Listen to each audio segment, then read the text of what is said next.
अझै बलियो र सक्रिय बनाएर अघि बढ्ने उल्लेख छ। साथै आपसी सम्बन्धलाई सुदृढ र बलियो बनाउनका लागि 26 त्यस्ता बुदालाई आधार बनाएर संयुक्त प्रेस विज्ञप्ति जारी गरिएको छ। 23 वर्ष अन्तरालमा भएको परराष्ट्र मन्त्री स्तरीय बैठकले सम्बन्ध सुदृढ र निर्भीक बनाउनका लागि परराष्ट्र सचिवको संयोजकत्वमा दुवैतर्फका 5-5 सदस्य रहने विज्ञ समूह तयार गरी 2 वर्षभित्र कार्ययोजना प्रस्तुत गर्न निर्देश गरिएको छ।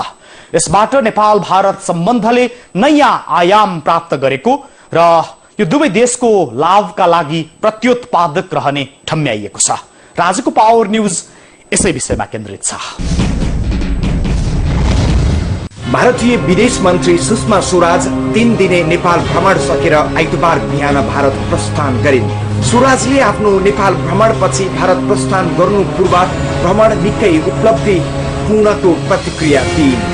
मित्रों, मैं बहुत ही संतोष का भाव लेकर नेपाल से लौट रही हूँ और मैं ये कहना चाहूँगी कि जो अपेक्षाएं और जो उम्मीद लेकर मैं नेपाल भ्रमण पर आई थी, मेरी उम्मीद से ज़्यादा ये यात्रा सफल रही है और मैं बहुत ही संतुष्ट होकर यहाँ से जा रही हूँ। मैंने कहा था कि यात्रा नेपाल और भारत के बीच के मैत्री संबंधों को बढ़ाएगी। हमने उसके लिए एक पूरा रोड मैप तैयार किया है। हमने 26 मुद्दों पर सहमति की है और आगे के लिए ये मैत्री और संवर्धित हो, इसका भी हम लोगों ने प्रबंध किया है। मैं बहुत ही संतुष्ट होकर नेपाल से जा रही हूँ। धन्यवाद। स्वराजको यो नेपाल भ्रमणलाई नेपाली राजनीतिक वृत्तमा निकै चासोपूर्वक हेरिएको थियो। नेपाल र भारत बीचको सम्बन्ध, यसअघिका विभिन्न सन्धि तथा सम्झौताहरूको पुनरावलोकन र थप नयाँ सम्झौताका विषयका कारण स्वराजको यो भ्रमणलाई निकै चासोपूर्वक हेरिएको हो। भारतका नवनिर्वाचित प्रधानमन्त्री नरेन्द्र मोदीको साउन 18 मा हुने नेपाल भ्रमण र हुने भनिएका विभिन्न सम्झौताको पूर्व तयारी स्वरूप स्वराज नेपाल भ्रमणमा आएकी थिइन्। 23 वर्षपछि भएको तेस्रो परराष्ट्र मन्त्री स्तरीय बैठकका कारण पनि यो बैठकले निकै महत्त्व पायो। शनिबार भएको बैठकले दुई देश बीचको सम्बन्धलाई अझ घनिष्ठता मजबुत बनाएको बुझिएको छ। बैठकमा दुई देश बीचको सम्बन्ध अझ मजबुत र क्रियाशील बनाई अघि बढ्ने सहमति भएको छ। बैठकपछि दुवै देशका तर्फबाट 26 बुँदे संयुक्त प्रेस वक्तव्य जारी भएको छ। यसले दुई देश बीचको सम्बन्धलाई अझ प्रगाढ बनाउने विश्वास गरिएको छ। शनिबार बसेको बैठकले 1950 मा भएको नेपाल भारत बीचको शान्ति तथा मैत्री सन्धिमा वर्तमान यथार्थलाई सम्बोधन गर्ने गरी काम अघि बढाउन पुनः निर्देशन दिने सहमति भएको छ, जुन विषय निकै विवादित थियो। लामो समय अघिदेखि उक्त सन्धि पुनरावलोकन हुनुपर्ने आवाज उठ्दै आएको थियो। यो बैठकमा दुवै मुलुकका परराष्ट्र सचिवको संयोजकत्वमा 4 फरक क्षेत्रका व्यक्तिहरू राखेर छलफल अघि बढाउने सहमति भएको छ। त्यस्तै पञ्चेश्वर बहुउद्देश्यीय परियोजना अघि बढाउन दुवै मुलुक सहमत भएका छन्। सहमति अनुसार पञ्चेश्वरको कार्यविधि तयार गर्नुका साथै महेन्द्रनगरमा कार्यालय राखिनेछ।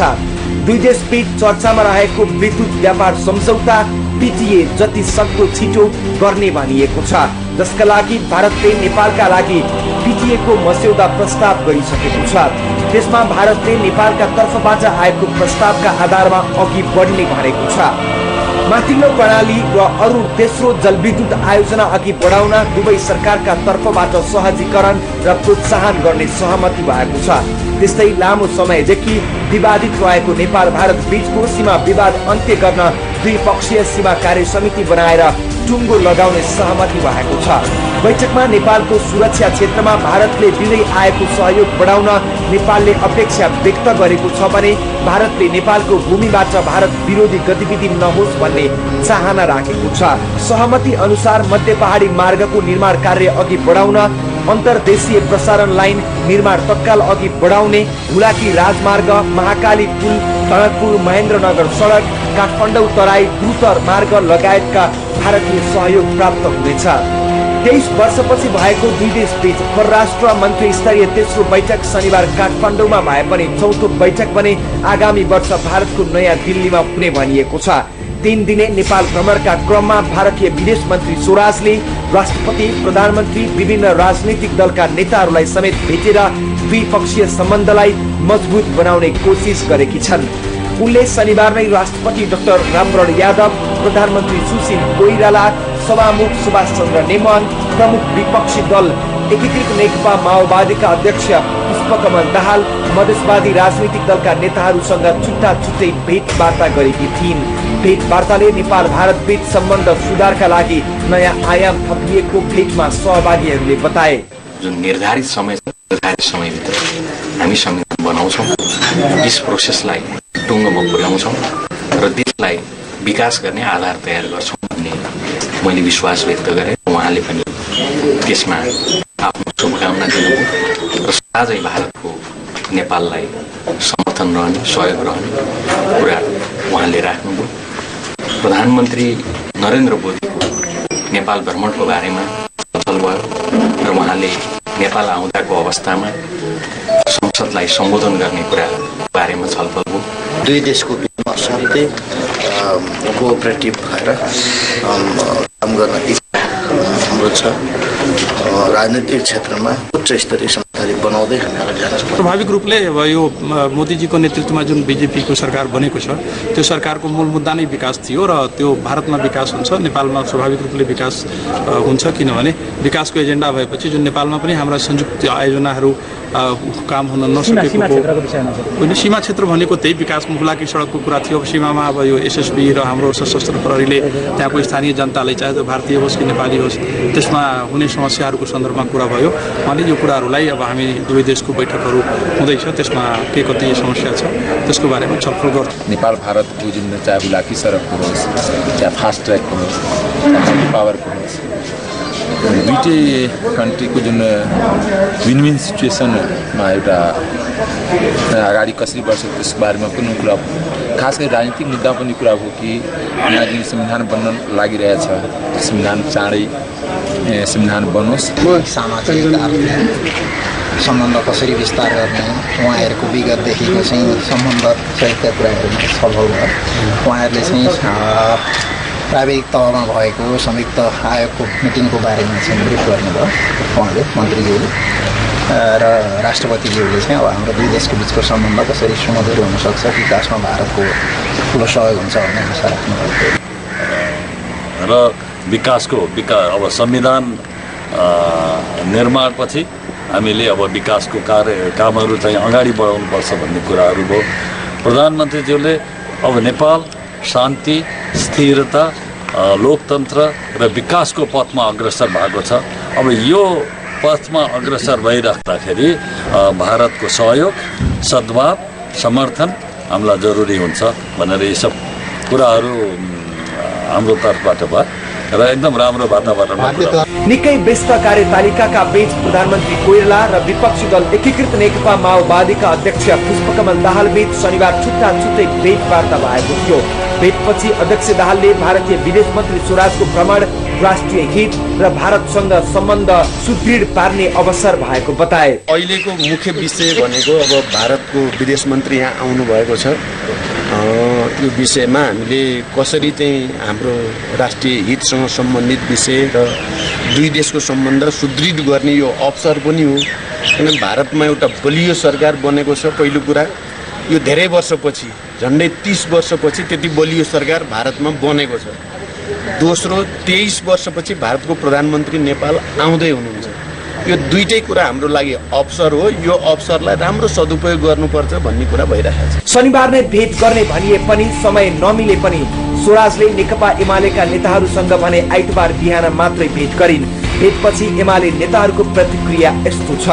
नेपालको समृद्धि र एउटा सुरक्षित नेपाल र छिटोभन्दा छिटो नेपाली जनताले संविधान पाउने अवस्था भयो भने त्यो नेपालको मात्र होइन, भारतको पनि हितमा छ। यो समग्र क्षेत्रको राजनीतिक स्थिरताको लागि हितमा छ, फाइदाजनक छ भन्ने कुरा भारतीय परराष्ट्र मन्त्रीले राख्नुभयो। हाम्रा यस सम्बन्धमा समान धारणाहरू रहे। त्यसको साथसाथै नेपालको जलस्रोतको उपयोगको सम्बन्धमा पनि हाम्रो बिचमा छलफल भयो र हामीले नेपालको आवश्यकता पहिले पूर्ति हुनुपर्छ। नेपालको आवश्यकता पूर्ति भएपछि बाँकी हाम्रो जुन विद्युत छ त्यो हामी भारतमा निर्यात गर्न तयार छौँ र यो जस्तो व्यापार, यो विद्युत व्यापार सम्झौता जस्ता सम्झौताहरू दुई देशको हितमा हुनुपर्दछ र पारस्परिक लाभको आधारमा हुनुपर्छ भन्ने कुरा हामीले राख्यौँ। र भारतीय परराष्ट्र मन्त्रीले पनि हामी वास्तवमा नेपाल जुन अहिले विद्युत उत्पादन र विद्युतको खपतमा समस्या झेलिरहेको छ उसले सबभन्दा पहिले आफ्नो आवश्यकता पुरा गरोस्। आफ्नो आवश्यकता पुरा गरिसकेपछि त्यसबाहेक जुन बचेको विद्युत हुन्छ त्यो भारतले पैसा तिरेर लिन तयार भएर नै हामीले विद्युत व्यापार सम्झौताको कुरा गरेका हौँ र यो विद्युत व्यापार सम्झौताको धारणा यस्तो छ भन्ने कुरा उहाँहरूले राख्नुभयो। हामीले नेपालको आवश्यकता पुरा गरेर र दुई देशको बिचमा पारस्परिक लाभको आधारमा विद्युत व्यापार गर्ने कुराको धारणालाई हामीले पनि मानेकै छौँ भन्ने कुरालाई हामीले राख्यौँ। भ्रमणका क्रममा आइतबार स्वराजले पशुपतिनाथको दर्शन गरिन्।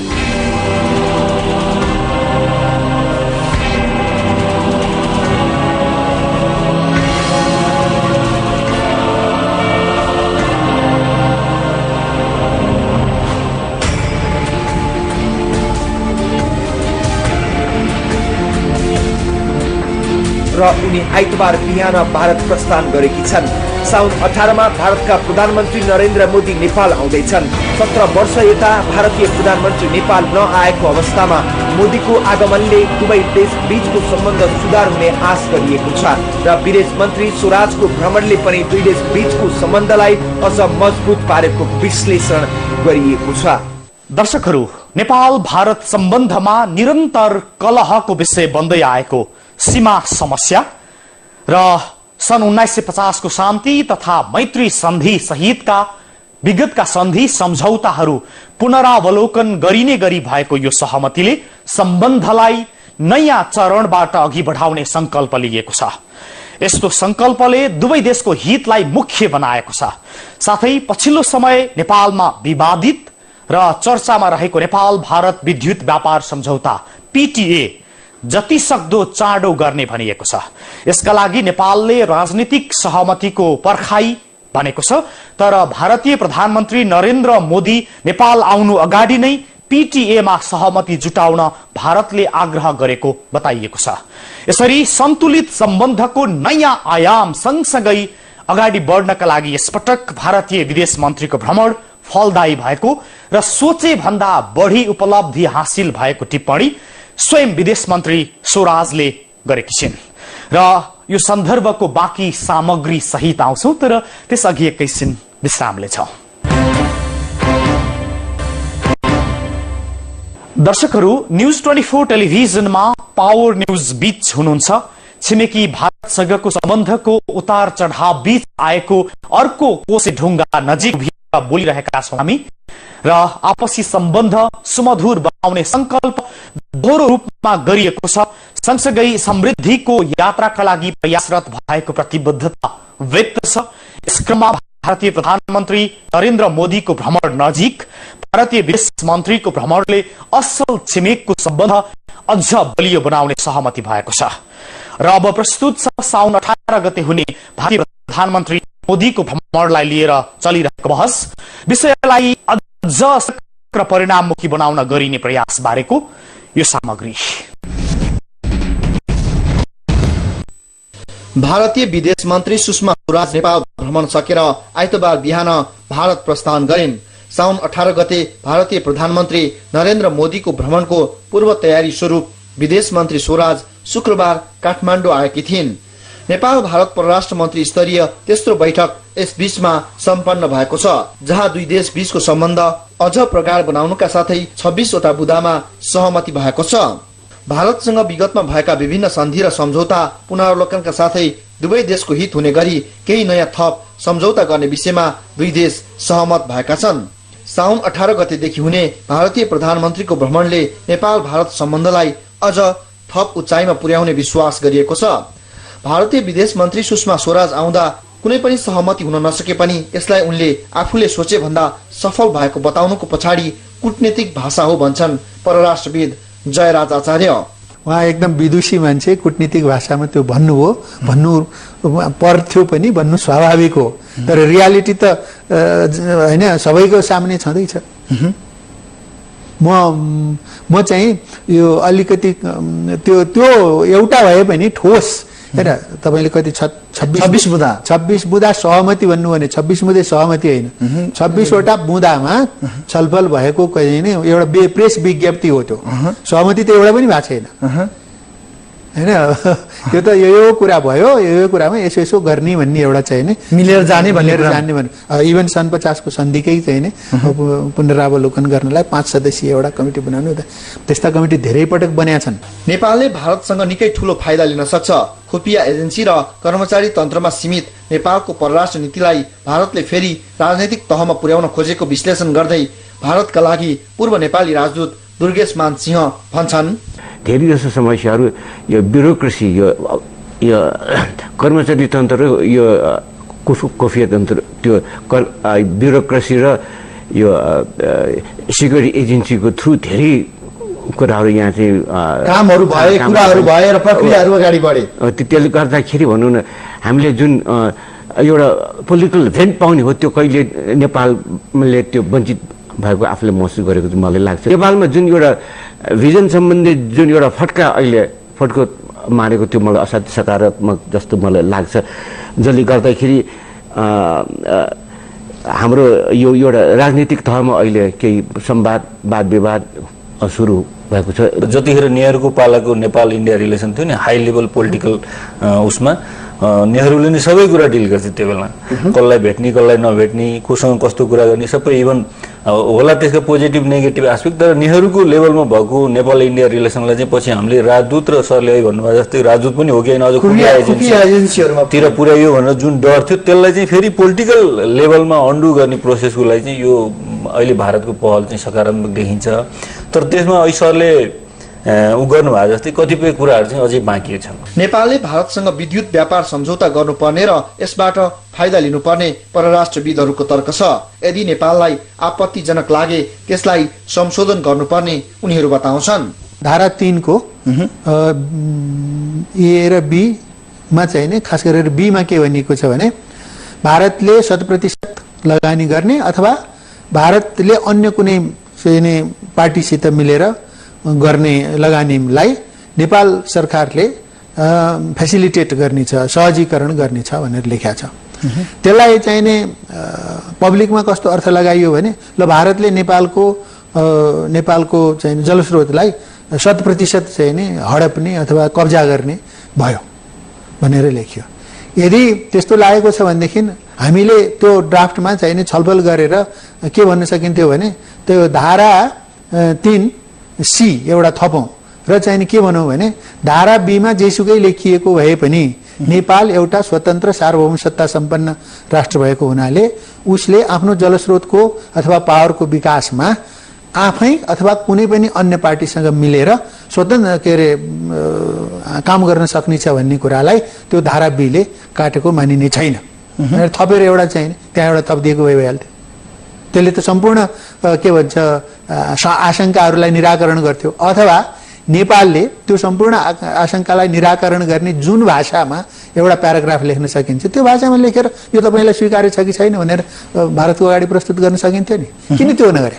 भारतीय प्रधानमन्त्री आउँदा धेरै कुरा गर्नुभन्दा पनि 6000 मेगावाटको पञ्चेश्वर लगायतका पुराना सहमतिहरू कार्यान्वयन गर्नुपर्ने आवश्यकता देख्छन् उनीहरू। नेपालको जलस्रोत जस्तो संवेदनशील विषय जसमा 2/3 बहुमतले पारित गरेपछि मात्रै, र्याटिफाई गरेपछि मात्रै, अनुमोदन गरेपछि मात्रै त्यो लागू हुन सक्छ भनेर भनेको छ, त्यो पनि भएको छ, संसदबाट भयो।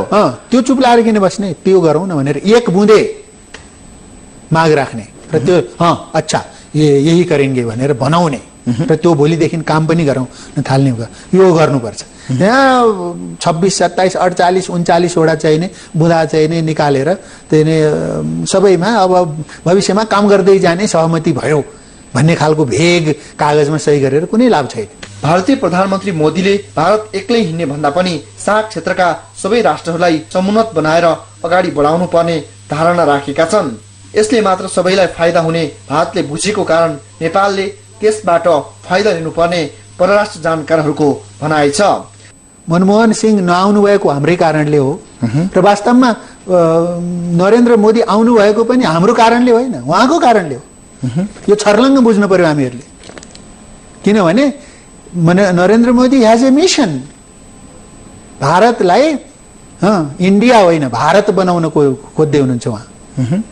यसको तात्पर्य बुझ्नुभयो? वेस्टर्न लेगेसी होइन, आफ्नै ऐतिहासिक लेगेसीमा उठाउन खोज्दै हुनुहुन्छ र त्यसको आवश्यकता चाहिँ के छ भने भारत मात्रै होइन, भारतवर्ष जो भनिन्थ्यो नि पहिले सार्क रिजन, त्यसलाई सँगै उठाउने उहाँको प्रयास छ। त्यस कारणले त्यो अभियान अन्तर्गत उहाँ आउनुहुन्छ। हाम्रो कूटनीतिक सन् 1997 आएकी गुजरालपछि नरेन्द्र मोदी 17 वर्षपछि नेपाल आउँदैछन्। यस बखतमा नेपालले भारतबाट फाइदा लिन सक्ने विषयहरूको सूची तयार पारी तत्कालै राजनैतिक सहमति गरी अगाडि बढ्नुपर्ने सुझाव परराष्ट्र जानकारहरूले दिएका छन्। र हामी एकपटक फेरि भन्छौं, नेपाली परिभाषाको राष्ट्रियतामा छिमेकी मुलुक भारतलाई गाली गर्नुमा मात्र महानता देख्नुको पनि सीमाना खोज्नुपर्ने बेला आएको छ। छिमेकको वर व्यवहार सर्वथा एउटै रंग, एउटै ढर्रा र एउटै लयको मात्र हुन्छ भन्नुको पनि सीमाना खोज्ने बेला आएको छ र सीमाना सम्बन्धको पनि समयानुकूल बदलिन्छ भन्ने परिस्थिति उपस्थित भएर आएको छ। हामी भ्रम र वास्तविकताको 10 गजामा उभिएर सम्बन्धको वकालत गर्न सक्दैनौं भन्ने पुष्टि इतिहासले गरिसकेको छ र नेपालमा एक प्रकारले बलियो गठबन्धनको सरकार सञ्चालित अवस्था बीच भारतको उच्च तहको यो भ्रमणबाट हामीले आपसी सम्बन्धलाई सुमधुर बनाउने अवसर प्राप्त गरेका छौं। यसको सदुपयोग गरिनुपर्छ। जलस्रोत, जलविद्युत, पर्यटन, कृषि, श्रम, रोजगार, खाद्यान्न, इन्धनदेखि रोजीरोटी र चेलीबेटीसम्मको सम्बन्धमा रहेको छिमेकसँग हाम्रा धेरै विषयहरू यस्ता छन् उसलाई वर्जित गरेर अगाडि बढ्नै नसक्ने प्रकारका। त्यसैले सम्बन्धको सदुपयोग गरेर समृद्धिको बाटोमा अघि बढ्नुको विकल्प छैन। यसको अर्थ सार्वभौम स्वाभिमानलाई बिर्सेर हामी कसैको पाउमा लम्पसार परौं भन्न खोजिएको होइन। हामी र ऊ आफ्नो स्वाभिमान र स्वार्थका साथ समृद्धिका लागि सहकार्य गर्न सक्दछौं र यसका लागि एक अवसर छ दुवैलाई, यति भन्न खोजेका हौं हामीले। र आजको पावर न्यूजबाट हामीलाई बिदा दिनुहोस्। नमस्ते।